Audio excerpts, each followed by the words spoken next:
Olá, nerds, geeks e afins. Estamos todos aqui apaixonados com o quinto episódio da primeira temporada da série Star Trek Lower Decks, exibido na Paramount Plus.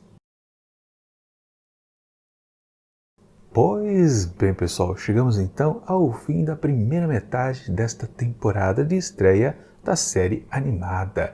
Pois é, e a gente pode considerar que a gente está completamente entendendo os personagens, ou então o ritmo de como as histórias são contadas aqui nesse show. Basicamente é algo super simples, não tem nada de complicado, mas teve até uma novidade por aqui.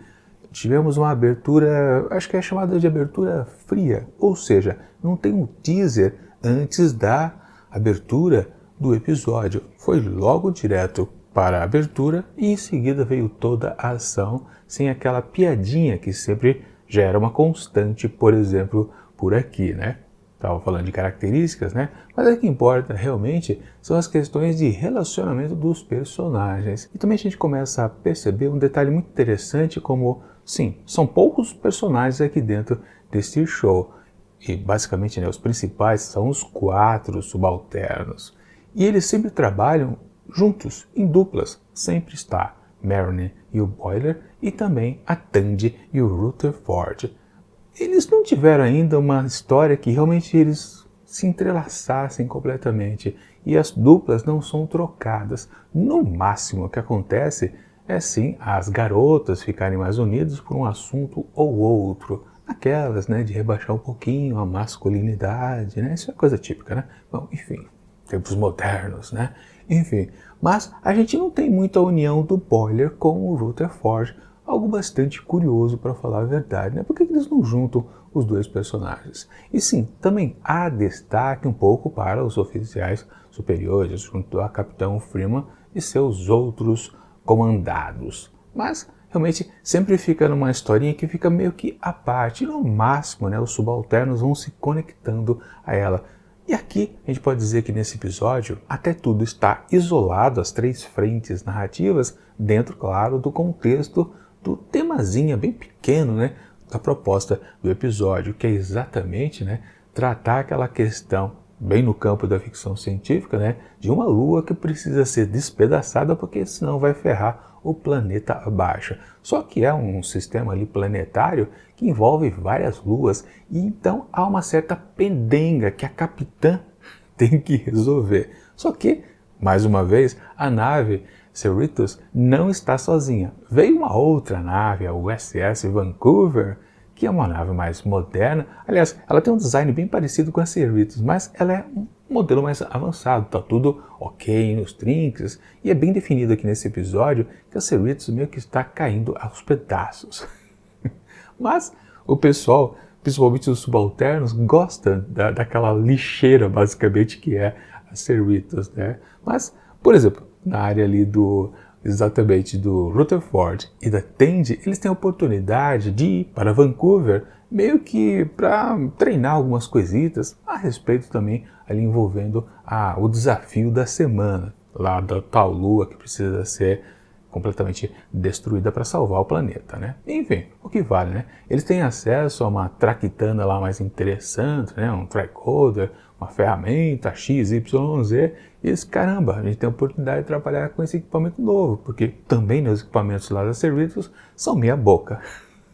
De qualquer forma, então eles ganham um certo desafio, né? Quem conseguir mais se valer ali da ferramenta para fazer as análises necessárias, vai ficar com o aparelho. Então, claro, Rutherford e Tandy começa uma certa disputa ali de quem mais consegue fazer as tais análises.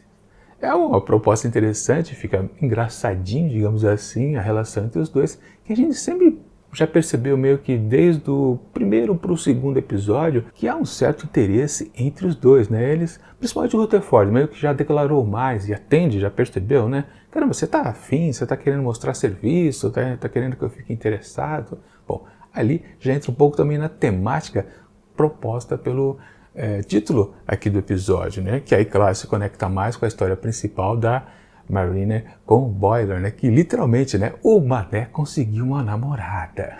Pois é. Se antes, né, o Bambambam, né, o galã era o Rutherford, a gente nunca imaginou o Boiler namorando com alguém, né, porque ele é realmente um ser meio ridículo, né? Que a série gosta de espizinhar, né? Deixando a Marina superpoderosa, a mulher inteligente, né? Já o Bocó, homem, é um Bocó mesmo. Enfim, mas ele conseguiu uma namorada à distância, e justamente onde está essa namorada? Ela é tripulante da USS Vancouver, quer dizer, a oportunidade perfeita para, enfim, os dois se encontrarem. Na verdade, eles se conheciam de outros carnavais, digamos assim, mas, por exemplo, a Mariner fica, que isso? Como assim? Você tem uma namorada e ainda por cima ela não é o alferes, ela é uma tenente. Isso meio que dói os brios da Mariner. Fala, caramba, né? Pô, meu amigo namorando com outra. E claro, tematicamente falando, a gente percebe que, caramba, ela está tendo uma pontinha também de ciúmes. Se é mais evidente que aquele primeiro casalzinho, Rutherford e a Tandy, é meio que bem claro, né? Não é difícil a gente perceber isso. Agora, quanto a Mariner e o Boiler, a gente fica pensando, caramba, será que também dá liga entre esses dois? É,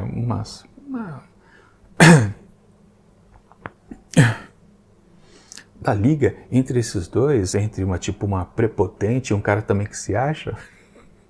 Mas é aquela questão, né? Ambos sabem bastante das coisas, mas ele é uma coisa mais técnica de ter estudado e ela meio que conseguiu todo o seu conhecimento na base de ir à ação realmente em outras naves, né? Ela disse que passou por 5 naves diferentes antes de estar na nave da mamãe, né? Mas enfim, caramba, há uma possibilidade assim dos dois também meio que tentarem algo, quem sabe mais no futuro, né? Bom, já sabemos que tem uma segunda temporada, estamos nos preparando para uma terceira temporada, quem sabe, né? É uma aposta que eu fiquei achando é possível, né? Até como um fecho assim do primeiro lote, a primeira metade dos episódios aqui da primeira temporada, meio que define isso, né? Caramba, está bem encaminhado, talvez, que eles possam ter algum, pelo menos namorico, ou talvez sem querer. Bom, não importa, né? Para a Mariner fica, claro, isso talvez implícito para ela, mas nós conseguimos captar. No caso da Mariner, ela quer apenas salvar o amigo. Ela fica muito desconfiada dessa tal Bárbara. Quem é ela? Que isso? Como ela pode gostar de um idiota como o Boiler? E ela fica achando que ela é uma espécie de alien perigosíssimo, né, que vai destruir o amigo. Ela até tem uma lembrança quando ela estava em uma outra nave, onde justamente ela conheceu um casalzinho lá que estava completamente apaixonado e de repente o sujeito se mostrou um ser transmorfo que comeu, né, matou a namoradinha, que era amiga dela, né? E ela ficou completamente traumatizada e não quer que isso aconteça de novo, né? Ou seja, que ela possa perder mais um amigo, no caso, o Boiler, né? Enfim, então ela passa o episódio inteiro tentando descobrir se a fulaninha é um alien disfarçado com intenções malignas para cima dele. Tanto a história dos dois, Mariner e Boiler, e também do Rutherford e a Tandy, tem algumas reviravoltas, o que vai deixando o episódio bastante interessante. E aí você fica pensando, tá, mas e a parte narrativa lá da Capitã Freeman e a questão da Lua a ser destruída? Bom, ali também há um impasse elevado que literalmente, né, todos os representantes ali daquele planeta têm algum apego a uma outra lua ali daquele sistema planetário. Acho que são 7, 9 luas, é um bando de lua, para falar a verdade, né? Então rola um certo ciúme, né? Aquela coisa de considerar, não, essa lua é minha, não, quero proteger a outra, aquela coisa, né? Vai ter que se fazer uma certa distribuição do que está atualmente nas luas atuais, e nessa coisa aí rola um ciúme, aquela coisa do seu lado, seu afeto, de onde você mora.